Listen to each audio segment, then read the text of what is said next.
If you could take us through the journey of both, and most importantly, what really were the consumers thinking when they had to buy a set of headphones or earplugs way back in 2016? What really was the consumer mindset then? Yeah, hi, good evening everyone. You guys comfortable in Hindi also, right? So we can mix it up?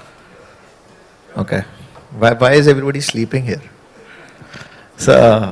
So 2016 we started Boat, we launched Boat, and we started with cables and chargers first because, audio was a very difficult category to enter, and there was a lot of R&D happening on what to bring, and cables and chargers were relatively easier.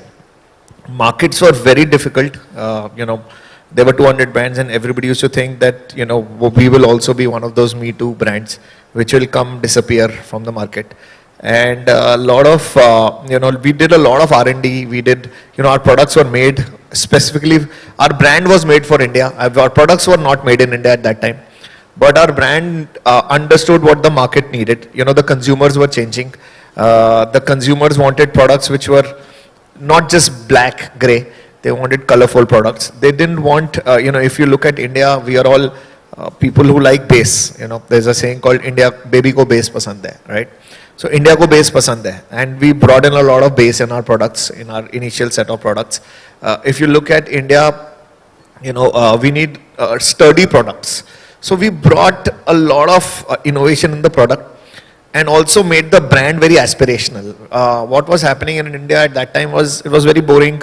Boring products were available, price point पे available होते थे Indian products, या फिर बहुत महंगे होते थे. So हमारा बीच में जो slot था ना, that was affordable luxury, or I would say logical price point premium products. That is where we entered, and God has been kind, consumers have been kinder. Both heads loved us. Our products were loved by the masses and the classes together. Today we have around 40% market share in audio products.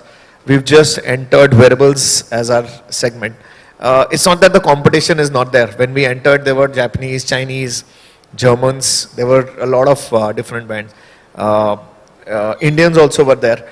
I think every 1 year, 2 year, the competition changes. The brand changes, but competition will not change. They will always be. In India, we love competition. It was not that competition will not be there, but competitive brands will change. But if we stay true to our products, if we stay true to our consumers, if the quality is nice, if the pricing is logical, I think consumers will keep buying us.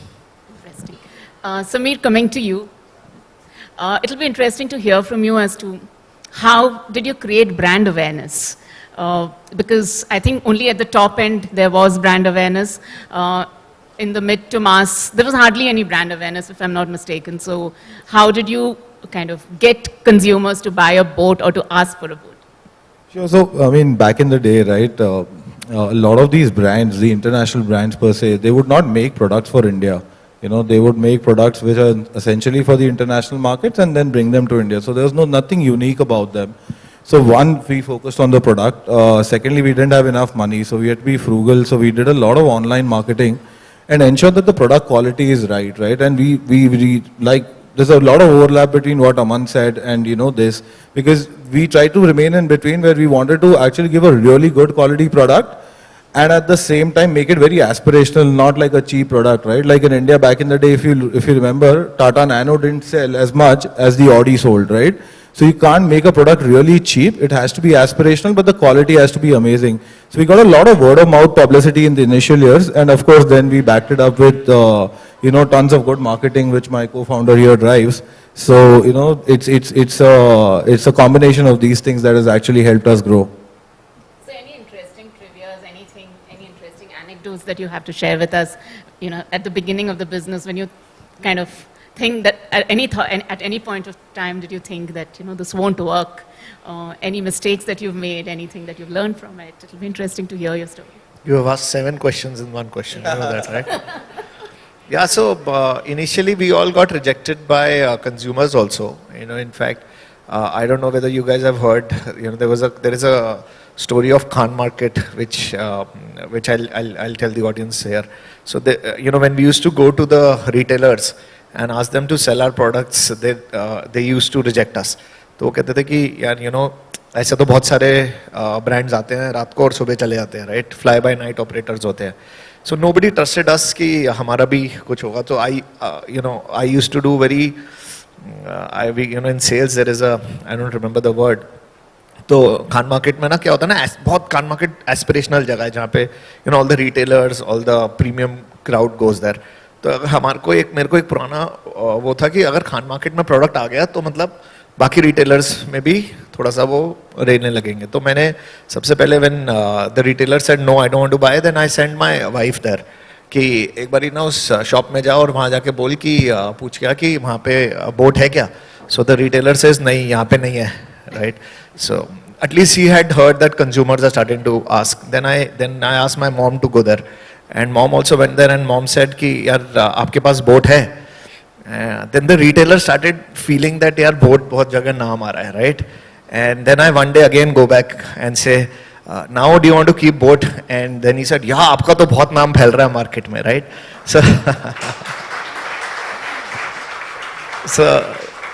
So that's why we created a very Apple नहीं करता कि ज़्यादा product मत दो तो फिर लोगों को लगता है कि it's selling very well, right? But you launch in limited quantities, right? So we do that also a lot कि जैसे खान मार्केट में हमने ये स्टार्ट किया, फिर खान मार्केट देख देख के जीके में बहुत सारे रिटेलर्स थे, उन्हें लगता था, फिर हम वहाँ जाके बोलते थे देखो खान मार्केट ने रख लिया, आपने नहीं रखा. तो इंडिया में फोमो से भी बहुत काम हो जाता है, राइट? तो उसकी वजह से हमने बाकी जगहों में बेचना भी शुरू किया. Now let's see what the investor has to say. So Vikram, coming to you, when you kind of invested in Boat, it was already a sizable business. So what what really attracted you towards Boat? So I'd say when we first met Aman and Sameer from the very first meeting, I think it's pretty clear that we had the chance to be part of something quite special. I'd say first off, the overall environment from an India macro perspective fit very well with what they were looking to do, right? So obviously the consumption story, rising penetration in e-commerce and the entire enabling ecosystem around payments and logistics, and the movement towards lifestyle brands, I think was all kind of the basic macros, right? I think more specifically, as it related to the category that Boat was in audio, clearly a large market, still under-penetrated from a product perspective, but a high consumer engagement category. Right? Short replacement cycle, brands were important, and therefore the enabling set of tailwinds were in place for Boat's success. I would say for Boat more specifically, as Aman mentioned, look, I think these guys recognized some of these market tailwinds early and entered the category at a time when the market was rapidly moving towards online. And with the digital first strategy, ultimately it was clear that they were able to offer very distinctive products positioned in a very Indian way in terms of marketing, and really understand the audio category at a deep level. And therefore the ability to offer something differentiated to the consumer was clear in terms of what they were doing. I would also say from a brand perspective, it was very clear when we looked at all the metrics around the brand, there was genuine consumer pull for Boat, right? Even at that level of scale. Whether it was awareness, repeat, loyalty, etc. And again, very consistent, as Aman also said, anecdotally when you'd speak to people.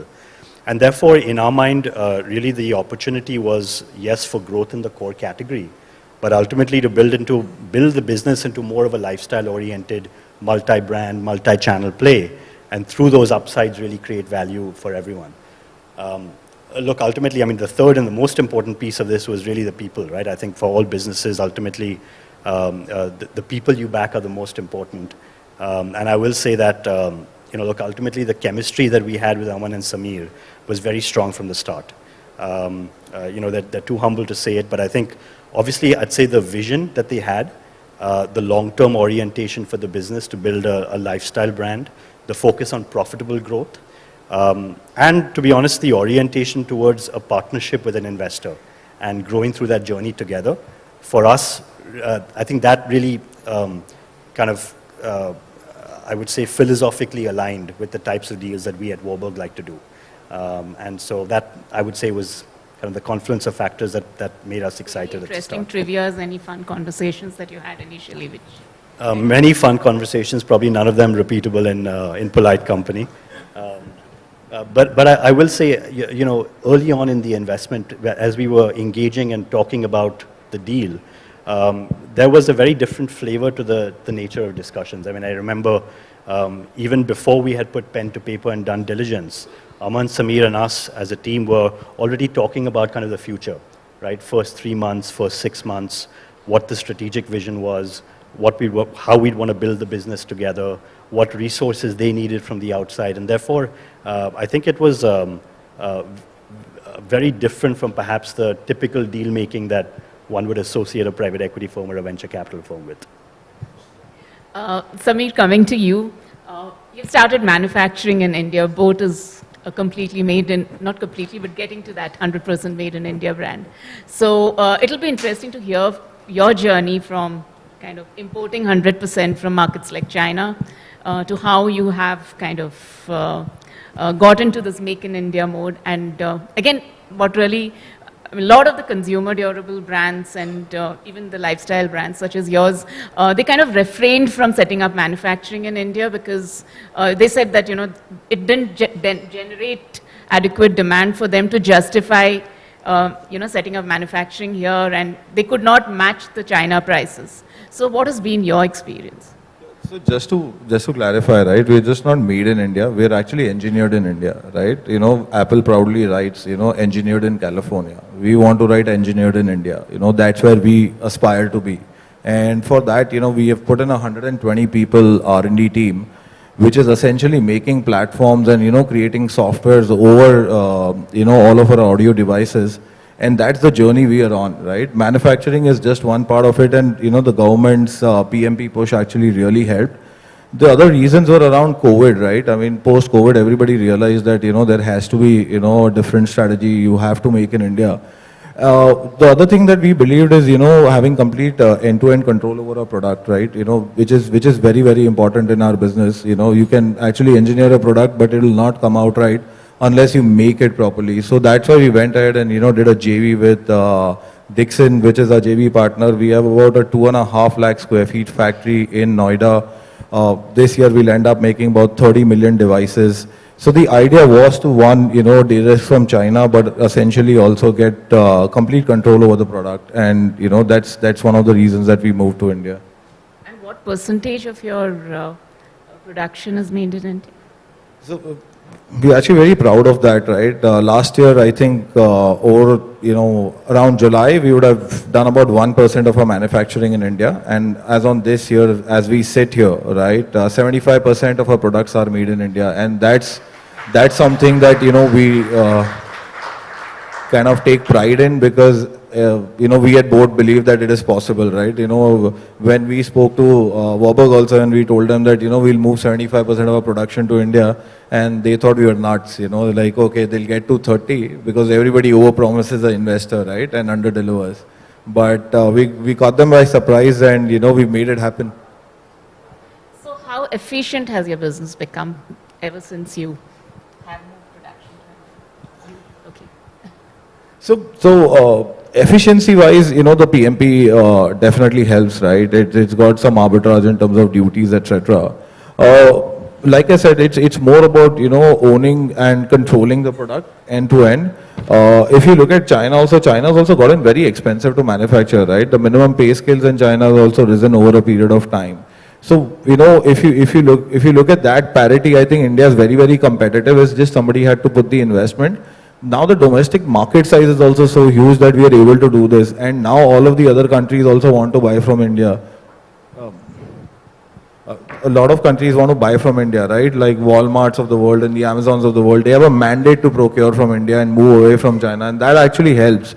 So now we have that market, we know the product, we can control the product. So it's not only about efficiency, it's about just de-risking your business quite a bit as well. Coming to you, Vikram, how important, as an investor, how important was it for you to make both, you know, a completely make in India brand, and I mean, as he said, also engineered in India, so.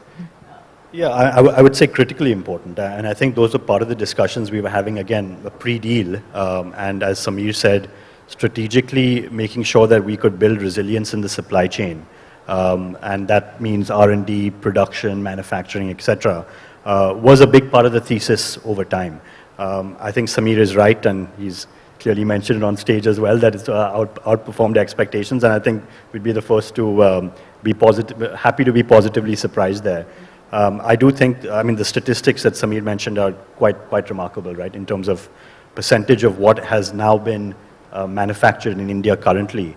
And I do think that the strategic building blocks had been put in place early, right? As Samir mentioned, the JV with Dixon, there were a lot of choices around which EMS manufacturers to go with. There was also a big part of the effort was actually creating and setting up the internal team with capabilities and bandwidth to facilitate that kind of transition. And ultimately, look, I think very clear to say that the government has been incredibly supportive with companies like Boat that has helped enable this transition. And I do think, look, I think personally for us at Warburg as well, very proud to be associated with a story like this. I think Boat, in terms of direct employment in India through manufacturing, probably 7,000, 8,000 people, a lot more indirectly. And therefore, I think it's a story that we're all very proud of, and it's still in the early innings, but very proud of that transition. So you also moved beyond audio now. You've recently got into smartwatches and wearables. So Aman would like to hear from you as to, again, some interesting consumer insights. What does a typical Indian consumer look at? What does an Indian consumer want when he or she wants to buy a smartwatch or a wearable? Yeah, so last year we started our journey in wearables, smartwatches space. And I remember the first watch we launched, it was called Storm. It was called Boat Storm. And when we launched it, we sold 30,000 units in less than 20 seconds. It was crazy response, right? It was the highest selling smartwatch when we launched. And that is because of the trust the boat heads have on the product, right? On the brand. That, our brand is not just audio. It could travel from audio to wearables. And that was a very important milestone for us, that we are not just an audio company, right? Because everybody used to earlier look at us from audio. But if you look at our website, it still says Boat Lifestyle. From the day we started, it was called Lifestyle. So we wanted to create a lifestyle brand. Wearables, we've just, and Samir will talk more about that. Wearables is something which is going crazy. Abhi, the maximum growth is happening on wearables. And when we were in audio, there were, as we said, 200 players. In watches, there are just 5-6 players. And those are also just importing, trading companies from China and bringing here. Abhi to game shuru hua hai, right? Abhi to market shuru hui hai. And it is a huge potential. And I think we're going to rock that market also. Look, we are launching our first few products in the next few weeks. And just look at how we change the market in the next 2-3 quarters. I can guarantee you here sitting, we will be the #1 brand in watches in the next 3 quarters. Mark my words, and we will be there. So how different would be your features? Samir, you want to talk about that first? So, like Aman mentioned, right, this is a very early innings in, wearable space. India is actually transitioning from analog watches to not smartwatches to digital watches. And the only thing that people are doing on the smartwatch is looking at the watch face and probably like a step counter, right? Actually, the customer doesn't know what they want right now. A lot of the consumers that are buying are the first time buyers, right? As they evolve, they'll understand, what a good wearable is, right? It's got to have, health and wellness. It's got to have an ecosystem play. There's so much more you can do with an IoT device.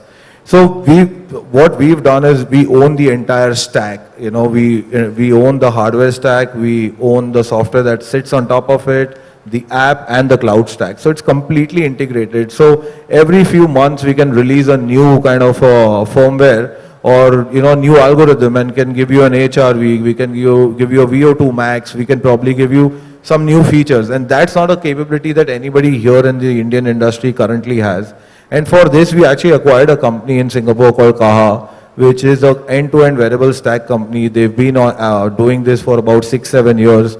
So that experience and that expertise is something that has actually been acquired by us to build this space. And as the customer matures, he will realize what he wants, and essentially both will be the top choice in that space.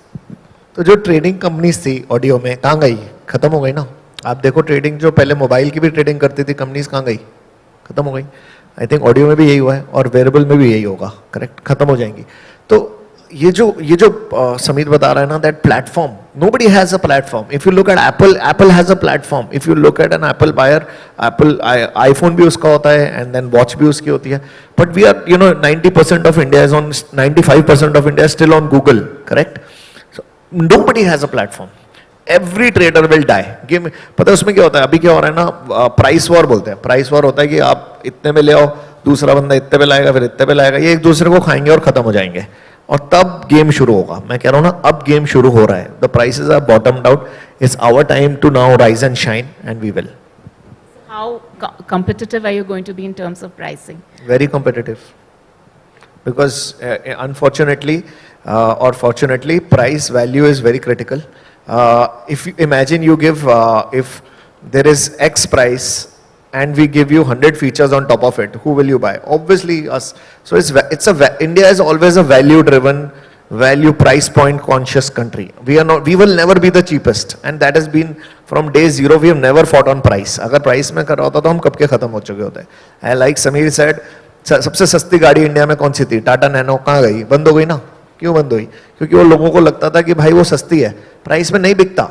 India price में नहीं खरीदता. If you look at aspiration of India, हर गांव वाला वो खरीदता है कि सिटी में क्या खरीद रहे हैं, राइट? सिटी वाला वो खरीदता है कि मेट्रो में क्या खरीद रहे हैं. मेट्रो वाला वो देखता है कि इंटरनेशनल सिटीज में या किम कार्दाशियन क्या खरीद रही है. India has always been aspirational, never been on price. So you can not sell anything for price for a long period, because I want to sell a product where today if I sell it to him, second product also is bought. It's like he will then recommend his product to many more people. Like I'll tell you a small thing. अगर आप जैसे ये घड़ियां हैं, ठीक है, अगर आप चाइना से लाओगे ना, तो आप जाओ चाइना में बोलो $10 $11, वो बोलेगा ठीक है ले आओ, बट आपके 2 दिन में उसकी बैटरी खराब हो जाएगी, आपके उसकी सिंक नहीं करेगा. और अगर आप एक बारी, हम लोग क्यों चले हैं ऑडियो में भी, क्योंकि अगर आप एक बारी बोट का प्रोडक्ट खरीदते हो ना, then everybody again wants to buy a boat. So our repeats have been the maximum, right? Our resell, our word of mouth has been the best. Same way, if you buy our watch today, you will never shift to some other watch, and that's the promise with which we will launch our products. Vikram, coming to you, how do you see boAt's journey beyond audio as an investor? Yeah, well, I think if you just look back to the last 2.5 years, right? I feel like, because I think looking back to when we first invested in boAt, then, as you said, 700-800 crores, very strong brand, leader in audio, but one product, one channel, largely speaking, right? 2 fantastic co-founders, but not a fully built-out organization. I think when you look at the way the business has evolved over the last 2.5 years, I mean, it's been nothing short of amazing just in terms of the transformation. And I'd say that transformation has happened over a couple of different vectors, right? One is obviously product categories we've talked about. And to Aman's earlier point, I think very proud to see the way the boAt brand extended from audio so easily to wearables.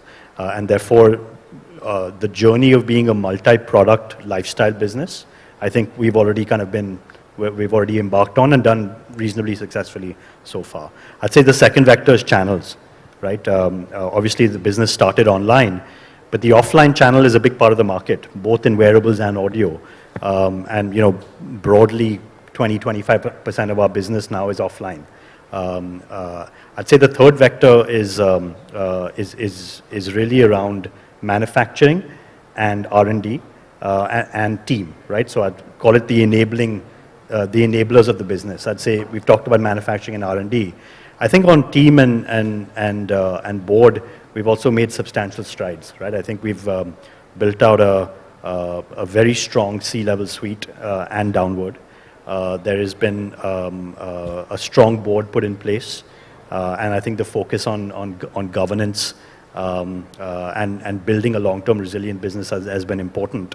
And I think within all of this, if you look at the core, as Aman said, the audio business we've continued to stay a leader and in fact grow market share over time. So with a strong core in these adjacencies, I think the path to becoming kind of eventually India's biggest and best lifestyle brand, I think we're well and truly.